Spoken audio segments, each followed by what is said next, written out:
അമ്മയുടെ രുചിയിലേക്ക് എല്ലാവർക്കും സ്വാഗതം. ഞാൻ ഇന്നൊരു ചമ്മന്തിയുടെ റെസിപ്പി ആയിട്ടാണ് വന്നിരിക്കുന്നത്. ഇത് നിങ്ങൾക്ക് എന്താന്ന് മനസ്സിലായോ? ഇത് ഇഞ്ചിയല്ല, ഇത് ഇഞ്ചി മാങ്ങ എന്ന് പറയും. ഇത് ഇഞ്ചിയുടെ ടേസ്റ്റും ഉണ്ട്, മാങ്ങയുടെ ടേസ്റ്റും ഉണ്ട്. ഇത് വെച്ചിട്ടുള്ള ഒരു അരച്ചുകലിക്കാണ് ഞാൻ ഉണ്ടാക്കുന്നത്. അതിന് ഞാൻ കുറച്ച് തേങ്ങ, നമ്മൾ സാധാരണ ചമ്മന്തി അരയ്ക്കുന്ന പോലെ തന്നെ തേങ്ങ, മുളക്, പുളി, ഉള്ളി എല്ലാം വെച്ചിട്ടുണ്ട്. ഇത് നമുക്ക് തൊണ്ട് കളഞ്ഞ് അരിഞ്ഞെടുക്കുക. ഇത്രയും എടുക്കണ്ട, ഞാൻ കാണിച്ചു തരാനായിട്ട് എടുത്തതേ ഉള്ളൂ. ഇത് ഒരു ചെറിയ രണ്ട് കഷ്ണം മതി. ഇത് മഞ്ഞളിന്റെ ഇല കണക്ക് തന്നെയാണ് ഇത് ചെടിയായിട്ട് നിൽക്കുന്നത്. ഇത് ഒരു കഷ്ണം നട്ടു കഴിഞ്ഞാൽ നിറച്ചുണ്ടാവും.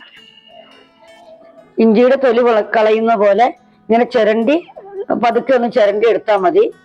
ഇത് ഇത്തിരി ഉണങ്ങിപ്പോയി, അതാണ് ഇങ്ങനെ ഇരിക്കുന്നത്.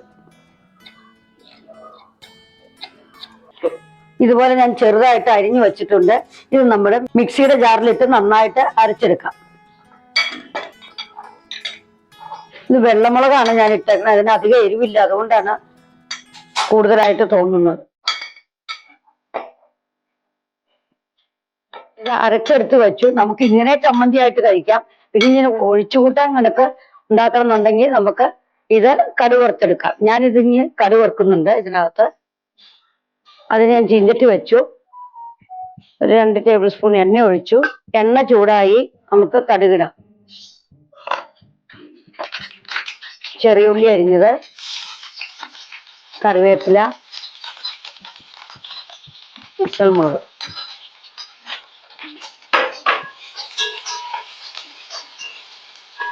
ഉള്ളിയെല്ലാം മൂത്തിട്ടുണ്ട്. നമുക്കിത് അരച്ചത് ഇതിനകത്ത് ലേശം വെള്ളവും കൂടി ഒഴിക്കാം.